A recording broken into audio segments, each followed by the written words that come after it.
Let's jump into the Roto World player news. For all your player news, go to NBCSports.com. And Lawrence, we'll get right back to where you kicked us off with. Jacoby Brissett will start on Sunday. This is from the official Washington Commanders account. It is truly unbelievable that Matthew doesn't really miss a lot of time with this show. He's not here when the Commanders make the big switch to Jacoby Brissett, assumingly to close out this season. But we did get a reaction from Matthew. Don't worry, we will roll that in just a second. Of course, he is live tweeting his reaction. But, Jay, isn't this a little bit odd in a scenario where you have a young quarterback that's had a roller coaster of a season? He struggled a bit against the Jets, but there's been bright spots for him. And a guy in Brissett who we know what he could do, but he's on a one-year deal. He's probably not a part of their long-term future.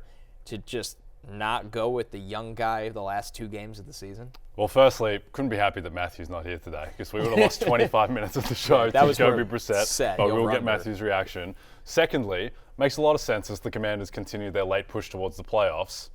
Oh, wait, no, they should be losing games. I don't understand this at all. I mean, it helps them in terms of on the field, but they shouldn't want help on the field. The line has dropped from 49ers 13.5 to 49ers 12.5, so that's what Sam Howell going out, future Hall of Famer, does to the line in this spot. But no, I don't understand the point of this whatsoever. You should be trying to get Sam Howell reps. It's also a perfect spot because you can get him reps and you can continue to lose games because I think he's worse than Jacoby Brissett. So I don't know. I don't know if this is Ron Rivera trying to save face and try and save his job, which probably isn't savable at this point, but doesn't make a great deal of sense. All right, let's take a look at Matthew's reaction since he's not here today. He said, "This upgrades the offense in the short term and sets back the franchise longer term. Sigh, the new era can't get here soon enough." And with that, Lawrence, I think that's the truth. This is a team right now that they're projected to finish with a top 5 selection. You can assume that that top 5 selection could be used on a top quarterback, one of the top tackles, one of the top wide receivers, a blue chip player.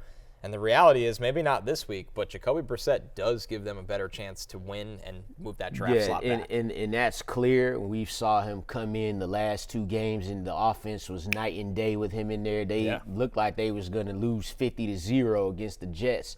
Jacoby Brissett brought him back. It is weird, though. Like, when you look at the Falcons situation, they're still alive in their division, so the benching of Desmond Ridder is understandable.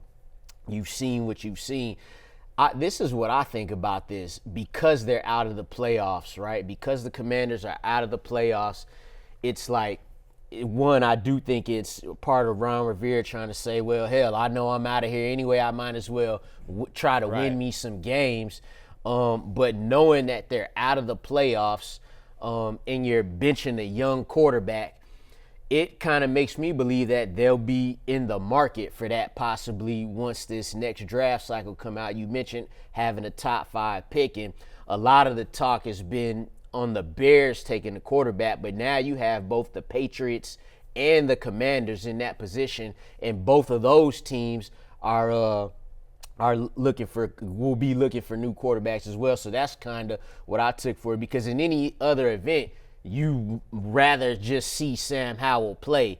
But what's been proven is if he don't throw the ball a lot, the stats won't be there. In the last 2 opponents he had, last 3 rather, didn't really give him a chance to do that. So I don't know. It's just the whole Commanders thing is just weird right now. I don't feel sorry for Matthew about it, though. No, me neither. I think the other thing just to mention before we move on is that their last 2 games are against the 49ers and the Cowboys, so it probably doesn't matter. Right. Either way, maybe they just don't want to completely decimate Sam Howell's confidence, who seems like he's trending in the wrong direction against a couple of tough defenses, a couple of tough pass rushes. So I don't think it really matters that much. Quick thing, too, Brock Purdy is close to being the last man standing from that quarterback draft class last year, because I think Kenny Pickett being out right now, that might be saving them a little bit. I don't know, but we'll see. Brock Purdy, last man standing, is Mr. Irrelevant. It could go down as a historically bad draft class when you look across the board. Let's jump into the injuries we're tracking. Obviously, these will matter a lot to you on championship week, even if you're playing in for consolation money as well. Trevor Lawrence dealing with a shoulder injury. That one is trending towards him not playing. Lawrence has played through everything this year, guys. I think we have finally reached the point that he might have to sit. C.J. Stroud's back at practice today, so positive news for C.J. Stroud coming out of concussion protocol. We'll see if he can get ready in time to play. Brock Purdy had the stinger. Josh Jacobs still dealing with the quads. We will keep an eye on that one with Zamir White. We talked about him during waiver pickups yesterday. Zach Moss trying to get healthy with the forearm. Same with Michael Pittman Jr. in concussion protocol. Jordan Addison with the ankle injury. Cortland Sutton with the concussion. Zay Jones with a hamstring injury. And Cole Kmet dealing with a knee. But let's jump into hearing from Doug Peterson on Trevor Lawrence's mountain list of injuries here, guys.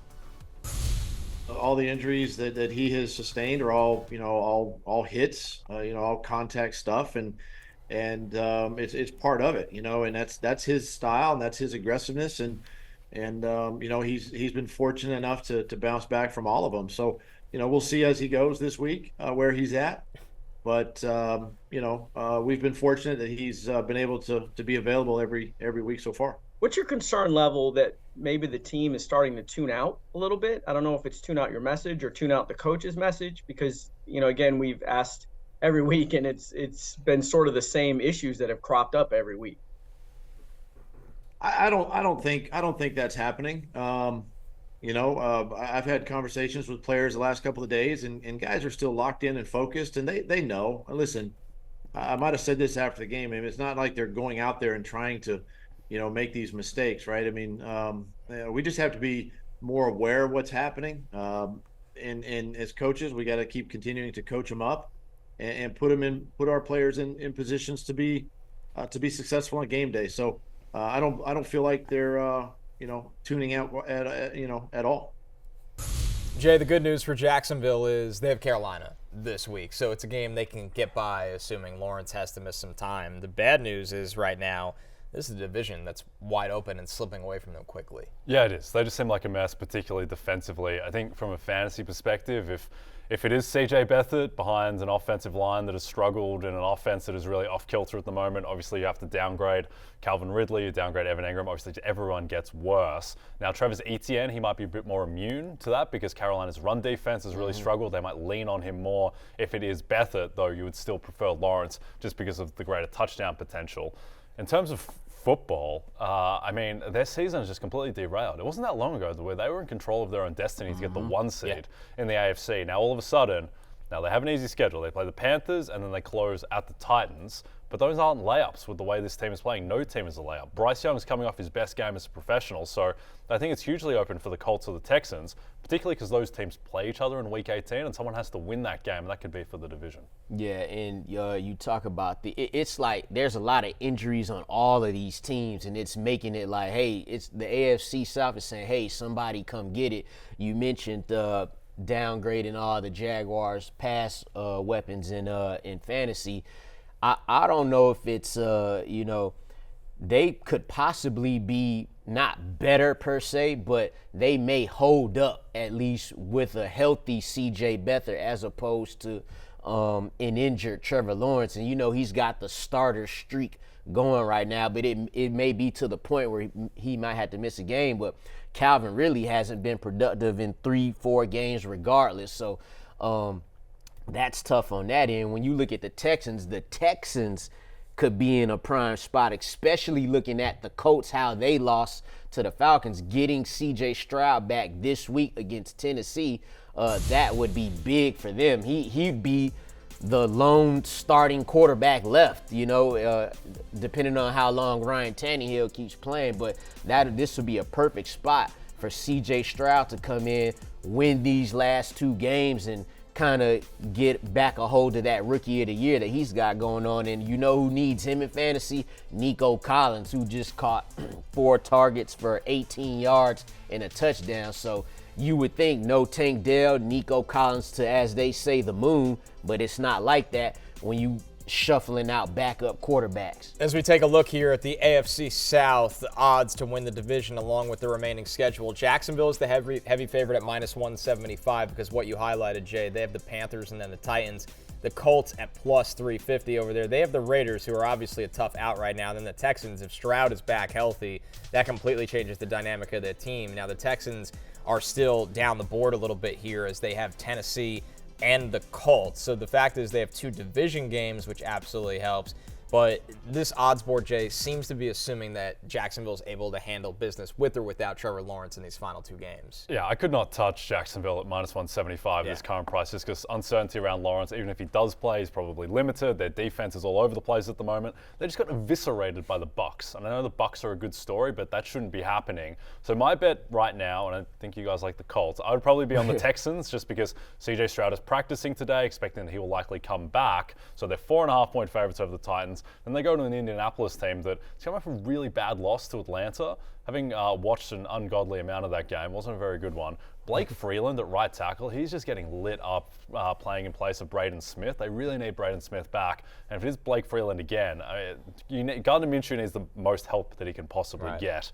So the Texans, and really more to the point, C.J. Stroud would be my bet in that division at the moment. I like that call, too, as it stands here today. Definitely like your best bet in looking at the odds. I think me and Connor's bet on the Colts was preseason and feeling like, they'd have Anthony Richardson.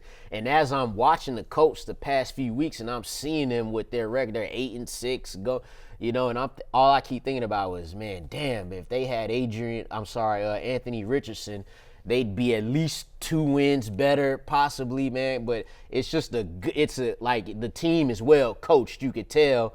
But then there's something, you get some great things out of Minshew sometimes. But then again, games like the Falcons versus the Falcons where it's not as great. Yeah, he's had some fantasy impact, but that hasn't always translated to being a consistent quarterback. Look at the quarterback turmoil in this division, guys. I mean, when you just think about it from what Tennessee's gone through, getting that look at Levis when Tannehill gets hurt, Lawrence has played hurt almost the entire year. Stroud with a concussion against the Jets was a significant concussion. It wasn't just one where he's in and out of protocol after 5 days. And obviously, when you just look across the board as well at the Colts, we talked about the loss of a guy that was taken in the top 5 to be a savior of the offense under Steichen. The quarterback turmoil in this division. In a year where it's been across the league, I think this division's the headliner of it. Is this, I don't know this for a fact, but this might be the only division that has had multiple starting quarterbacks on every team. This might be the one division that has that. If Trevor Lawrence doesn't, I would think so. If he doesn't, now there's a lot of starting quarterbacks this season. Right. 58 is I think Mason Rudolph was the 58th one, but I think the AFC South might be the only one where every team in the division has started multiple quarterbacks. Yep. Well, it'd be the NFC South if not for the great Baker Mayfield, who came into the season as literally the guy most likely to be benched, and he's the one who has held on to his job and is thriving. Shout out to last him. man standing. Yeah. And even he's played through multiple injuries as well. It's been that kind of season. Might be having his best season, matter of fact. At least since the early Cleveland. That Cleveland 11-game stretch where they went to playoffs, that was a good little run, but as a totality, especially if they make the playoffs. Yeah, it's a good world to have Mike Evans in sometimes. Yeah. Hey, it's Matthew Berry from NBCSports.com and RotoWorld.com, and I want to thank you so much for watching whatever it is you just watched, or if nothing else, being too lazy to click out of the autoplay after this video started, after whatever it is you actually wanted to watch finished. But now that you're here, I'd like to take a moment here to ask you respectfully now, okay? I'm asking you respectfully to subscribe to the NFL on NBC YouTube channel. You'll get the latest Roto-World fantasy news headlines, all sorts of great shows, including my own Fantasy Football Happy Hour. So go subscribe now. Again, I'm asking respectfully.